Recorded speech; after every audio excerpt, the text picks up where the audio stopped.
श्री महाप्रज्ञ गुरवे नमः।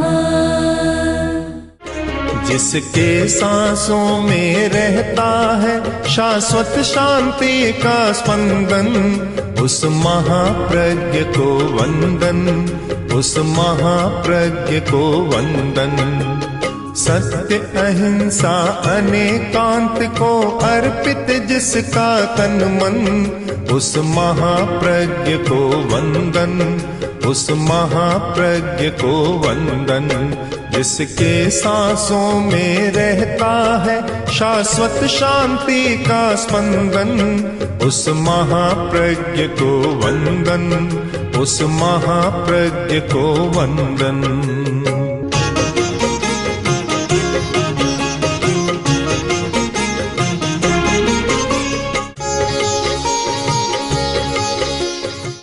हमारा जगत परिवर्तनशील जगत है, सब कुछ बदलता है,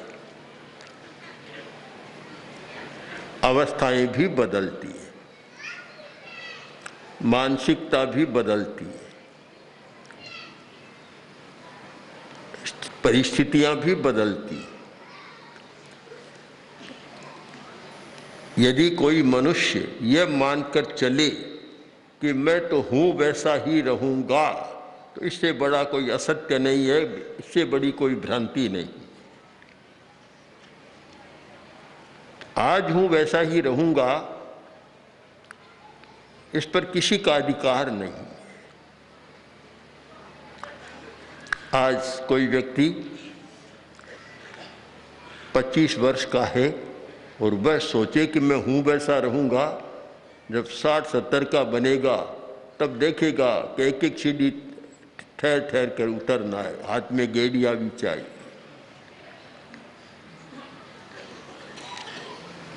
वह स्वयं निर्णय कर ले कि वैसा नहीं रहूँगा। जब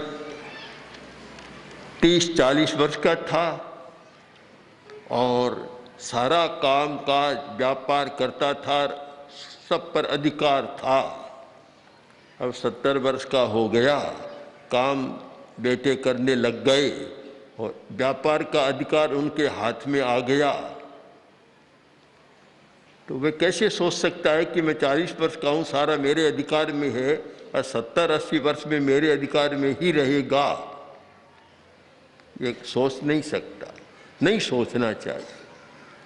परिवर्तनशील जगत की परिवर्तित होती हुई व्यवस्थाओं, परिस्थितियों और शारीरिक और मानसिक संरचनाओं के मध्य कोई व्यक्ति यह सोच ले कि यह सब कुछ ऐसा ही रहेगा, तो फिर आप स्वयं निर्णय कर लें कि वह कितना सत्य है और कितना असत्य, कितनी यथार्थ है और कितनी भ्रांति है।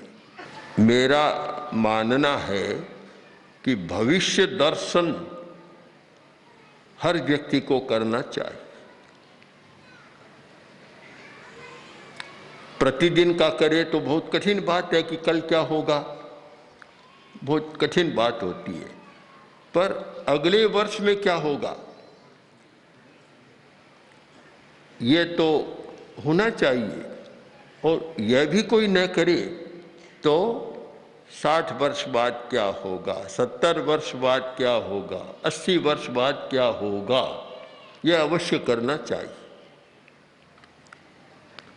क्योंकि उस अवस्था में स्वयं की शक्तियाँ भी कम हो जाती है, अपेक्षा भी बढ़ जाती है, सापेक्षता बहुत बढ़ती है, दूसरों पर निर्भर रहने की बात भी बनती है, एक प्रकार से जाने अनजाने परावलंबन की स्थिति भी आती है। उस समय कैसा हो, क्या हो, शायद यह तो नहीं सोच सकते कि उस समय भी मेरी शरीर की शक्ति ऐसी ही रहे जो आज 40 वर्ष में है। कोई विशेष प्रयोग करे तो हो भी सकता है, पर एक सामान्य बात हम नहीं मान सकते इसको। उसमें शारीरिक स्थिति में तो अंतर आएगा, किंतु मानसिक स्थिति और भावात्मक स्थिति वह और अधिक अच्छी रहनी चाहिए। यह हमारे भविष्य दर्शन का एक विषय है। और शारीरिक स्थिति में भी कुछ हमें सोचना चाहिए। हम पहले शारीरिक स्वास्थ्य से लें कि जो व्यक्ति 40 वर्ष तक या 40 वर्ष के बाद 50 वर्ष तक अपने स्वास्थ्य का ध्यान रखता है, तो फिर भविष्य में भी उतनी कठिनाई नहीं होती। और स्वास्थ्य का ध्यान जो रखता है वह 2-3 बातों पर ध्यान देगा। पहला ध्यान होगा आहार कैसा हो। आहार कैसा हो? ऐसा आहार न हो कि जो जल्दी बूढ़ापा लाए, शक्तियों को कम करे। आहार दोनों प्रकार का हो सकता है। एक आहार यह है जो बूढ़ापे की गति को धीमा करता है, जल्दी नहीं आने देता। और एक प्रकार का आहार वह है कि बुढ़ापे को बुलाता है। तो यह निर्णय करना चाहिए कि मेरा आहार कौन सा है, बुढ़ापे को धीमी गति देने वाला है या बुढ़ापे को बुलाने वाला है। बहुत ज़्यादा मात्रा में खाएगा तो ये जो फ्री रेडिकल, कुछ ऐसे आहार के परमाणु हैं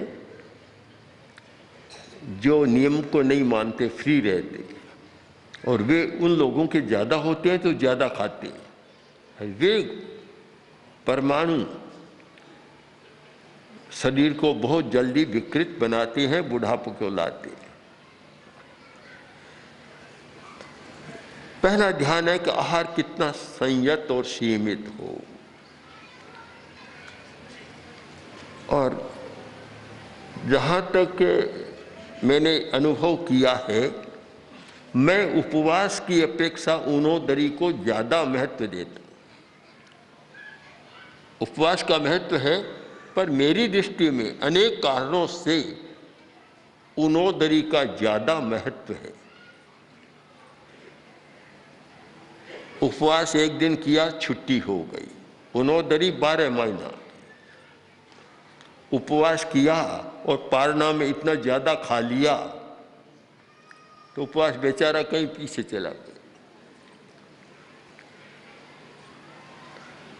ऊनोदरी है वह 12 मासिक है। उपवास 12 मासिक नहीं हो सकता। चाहे तो कोई एकासन करे, चाहे उपवास करे, सबको ध्यान देना है। एकासन करे और उसमें भी इतना खाए कि 2-3 बार की कसर एक बार में पूरी हो जाए, तो यह तो एकासन क्या, बीमार होने का एक तरीका हो गया। ऊनोदरी यह इतना बढ़िया एक तत्व है कि इससे स्वास्थ्य भी अच्छा रहता है, मन भी प्रसन्न रहता है और साथ में संयम सधता है। उपवास में संयम नहीं सधता, क्योंकि नहीं खाना है, बस नहीं खाना है, त्याग कर लिया खाने का। खाने के लिए बैठे और न खाए, वह संयम की कसौटी होती है। बहुत कठिन काम है। इसलिए बहुत लोग कहते हैं कि आहार का संयम नहीं, हमें तो उपवास करा दो, अपनी कमजोरी प्रकट कर देते हैं। तो ऊनोदरी यह 80 वर्ष तक भी शक्तियों को क्षीण नहीं होने देती। और जो बहुत खाएगा वह 80 तो दूर की बात है, साथ में भी कमजोर बन जाएगा। तो पहला जो संयम है, नियंत्रण है, वह है कि ऊनोदरी का अभ्यास रहे। तो फिर 80 वर्ष सामने के 80 वर्ष तक मैं जाऊंगा या जाऊंगी तो कोई चिंता की बात नहीं है, मेरी शक्तियां काम करती रहेगी। तो उस अवस्था के लिए एक प्रारंभ से ही अच्छा संकल्प, जब से समझ पकड़े तब से एक संकल्प कि ऊनोदरी का अभ्यास करना है। आयुर्वेद का सिद्धांत सब लोग जानते हैं, प्रसिद्ध है। ऊनोदरी और आयुर्वेद का जो आहार का विवेक एक ही बात है। उस ऊनोदरी की अच्छी व्याख्या हो जाती है कि जितनी भूख है उससे आधा खाओ, 50% खाओ।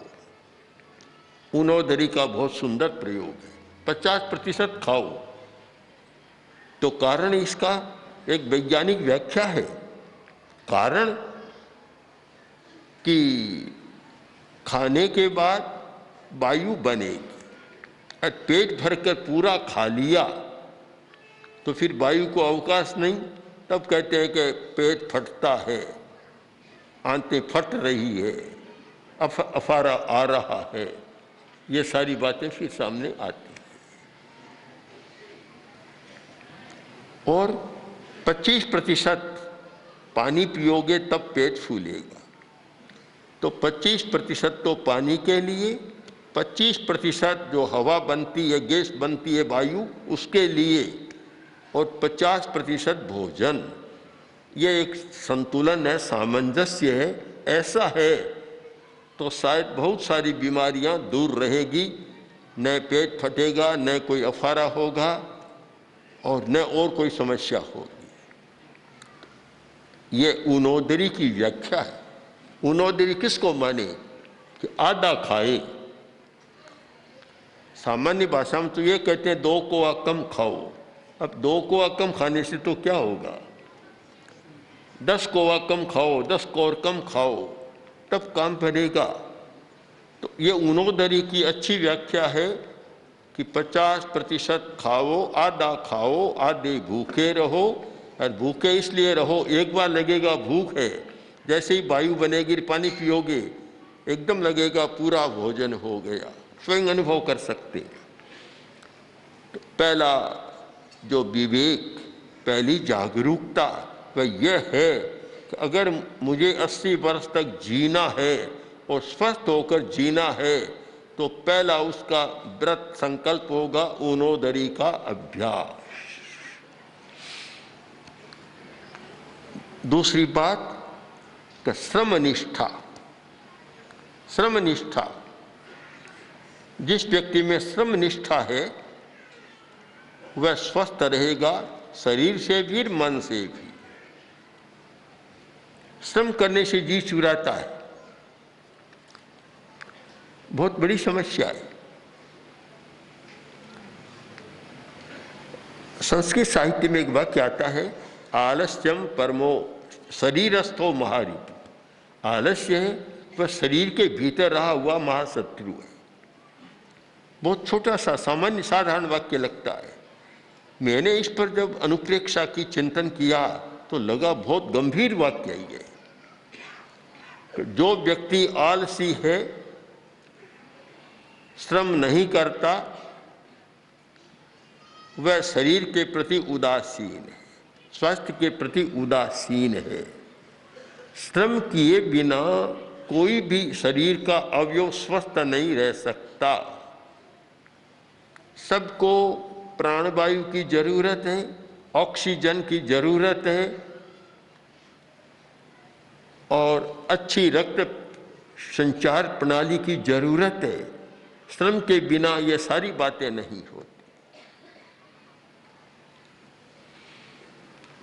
हृदय को श्रम बहुत प्रिय है। जो श्रम करता है, हृदय उसका अच्छा रहता है, हार्ट की क्रिया ठीक होती है, लीवर की क्रिया ठीक होती है, सबकी क्रिया ठीक होती है। सबको श्रम की जरूरत है।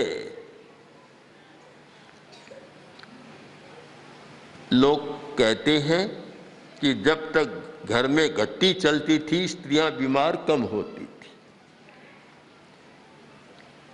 अब घट्टी चलाना बंद कर दिया, आटा पीसना बंद कर दिया, और बिजली की चक्की में आटा पिसाना शुरू कर दिया। तो एक काम तो ये हुआ कि उसका सत्व नष्ट होने लग गया। आटे में प्राण तत्व है चोकर, चोकर, अब चोकर तो सारा निकल जाता है, पीछे तो कोरा नीरस भाग रहता है। जो व्यक्ति चोकर का भोजन करता है, चोकर बिना का भोजन करता है, वह स्पष्ट निर्णय कर सकता है कि दोनों में कितना अंतर है। दिन रात का अंतर होता है, पर वह नहीं होता।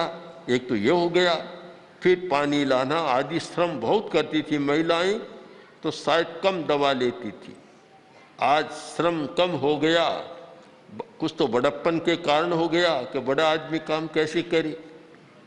हो सकता है कि सवणियों में भी आ जाए कि हम बड़ी हो गई, हम श्रम कैसे करें, अच्छा नहीं लगेगा, छोटी सवणियाँ क्या समझेगी। ये उल्टी अवधारणा हो गई कि श्रमनिष्ठा को हम व्यावहारिक रूप में इतना माने कि एक व्यक्ति के लिए प्रतिदिन कम से कम 4-5 किलोमीटर जितना घूमना जरूरी है। अगर 8-9 करे तो बहुत अच्छी बात है। स्वास्थ्य के लिए 8 किलोमीटर 9 किलोमीटर रोज घूमे। इतना न हो सके तो 4-5 तो होना ही चाहिए।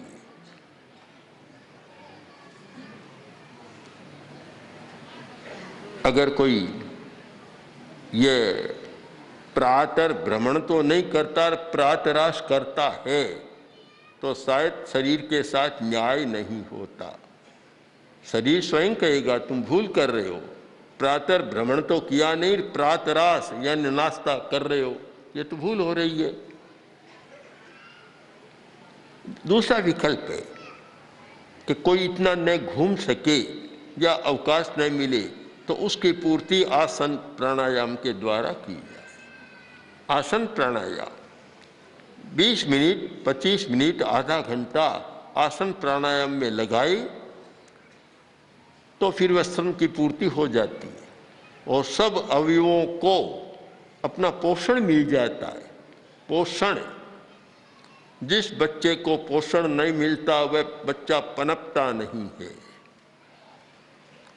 जिस शिष्य को गुरु का पोषण नहीं मिलता वह शिष्य भी पनपता नहीं है। तो हम ये कह सकते हैं कि जिस अवयव को श्रम का पोषण नहीं मिलता वह अवयव भी पनपता नहीं पनपता वह अवयव। सबको पोषण की जरूरत है। पोषण मिलता है श्रम के द्वारा, आलस्य के द्वारा कभी नहीं मिलता। इस सारे संदर्भ में देखें तो यह वाक्य कितना मौजूद है, कितना उपयुक्त है कि आलस्यंगी मनुष्याणाम शरीरस्थो महारिपु। शरीर में बैठा हुआ बड़ा शत्रु कौन है? आलस्य। जो शरीर में बैठा है दुश्मनी पाल रहा है। जो अपने भविष्य को देखेगा कि मेरा भविष्य उज्जवल रहे, अच्छा रहे, सुंदर रहे, उस व्यक्ति को श्रम निष्ठा को महत्व देना आवश्यक है। आलस्य बिल्कुल न हो। आलस्य नहीं। आलस्य में बहुत सारी बातें ऐसी ही चली जाती। जो काम कर सकता है चलो मेरा काम कर दो, कर सकता है वह दूसरे से क्यों कराए? नहीं कर सकता है तो सहयोग लिया जा सकता है। जो काम स्वयं कर सकता है वह दूसरे से क्यों? आलसी आदमी पेड़ के नीचे पड़ा था और उधर कोई जा रहा था आदमी, उसने बुलाया, बुलाकर कहा कि देखो ये जामुन का फल है, जामुन है, पास में पड़ा है, मुझे हाथ में दे दो जिससे मैं इसको खा लूं। उसने कहा भले आदमी, तुम स्वयं कर सकते हो, मुझे बुलाया, मुझे खोटी कर रहे हो क्या? नहीं, कृपा करें, मैं नहीं कर सकता। भला आदमी था, दे दिया। हाथ में जामुन नीचे पड़ा था, दे दिया उठाकर। जाने लगा, अरे अभी कहाँ जा रहे हो? क्या जामुन दे दिया? नहीं नहीं, मेरे मुंह से गुठली कौन निकालेगा, अभी कहाँ जा रहे हो? इस प्रकार की जो एक आलसी मनोवृत्ति होती है कि जहाँ अपने शरीर के अवयवों का भी उपयोग नहीं करता, कोई काम नहीं करता, वह व्यक्ति न शरीर से स्वस्थ रहता और न मन से स्वस्थ हो सकता। तो श्रम शरीर के लिए जरूरी, और शरीर के लिए जरूरी इसका मतलब मन के लिए भी जरूरी। जब श्रम ठीक नहीं है, रक्त संचार ठीक नहीं है, अवयव ठीक नहीं है, तो मन तो उन पर निर्भर रहने वाला है, वह स्वस्थ कैसे रहेगा? न शरीर स्वस्थ, न तन स्वस्थ, न मन स्वस्थ। हमारा गहरा संस्कार हो जाए, श्रम निष्ठा पैदा हो जाए, जो भविष्य का दर्शन करे। पहला सूत्र ऊनोदरी का अभ्यास, दूसरा है कि दिन में 4-5 किलोमीटर तक घूमने का अभ्यास। जो नहीं कर सके उनके लिए आधा घंटा पौन घंटा आसन प्राणायाम का अभ्यास। जो समर्थ है, समय है, उन्हें तो घूमना और ये दोनों ही करने चाहिए। जो समर्थ नहीं है, नहीं कर सकते, उनको ये करना चाहिए। कुछ नए व्यायाम भी जुड़े हैं। साइकिल चलाने का जो अभ्यास है, ये घूमने की पूर्ति करने वाला अभ्यास है कि लेटकर साइकिल चलाता है, साइकिल की मुद्रा में वह अपना करता रहता है। तो जो नहीं चल सकता 10 मिनट ऐसा करे तो वह काम पूरा हो जाएगा। ये विकल्प खोजे हम। तो श्रम निष्ठा। तीसरा है व्यवहार। व्यवहार, साथ में रहना है और साथ में रहते हुए सबके साथ अच्छे संबंध और अच्छा व्यवहार। तो जो प्रशिक्षण चला, उसका समापन, उसका उपसंहार, उसकी निष्पत्ति या निष्कर्ष यह है कि जो कुछ सीखा पढ़ा है वह भविष्य के लिए, भविष्य प्रबंधन के लिए उसका उपयोग करना शुरू कर। तो एक अच्छा भविष्य का प्रबंधन होगा, भविष्य उज्जवल होगा, सुंदर होगा। और मन में वह गुरुदेव का एक वाक्य दोहराते रहो। संघ के लिए कहा था गुरुदेव ने, पर हर व्यक्ति का भी अधिकार है, हर व्यक्ति दोहरा सकता है कि शुभ भविष्य है सामने, मेरे सामने शुभ भविष्य है। हम तो उपयोग कर सकते हैं उस वाक्य का, बहुत अच्छा कर सकते हैं कि मेरे सामने शुभ भविष्य है, इसका उपयोग करो और उपयोग के लिए जो करणीय वह कार्य करो। तो मैं मानता हूँ कि ये जो एक बड़ा अनुष्ठान हुआ है उसका बहुत फल मिलेगा।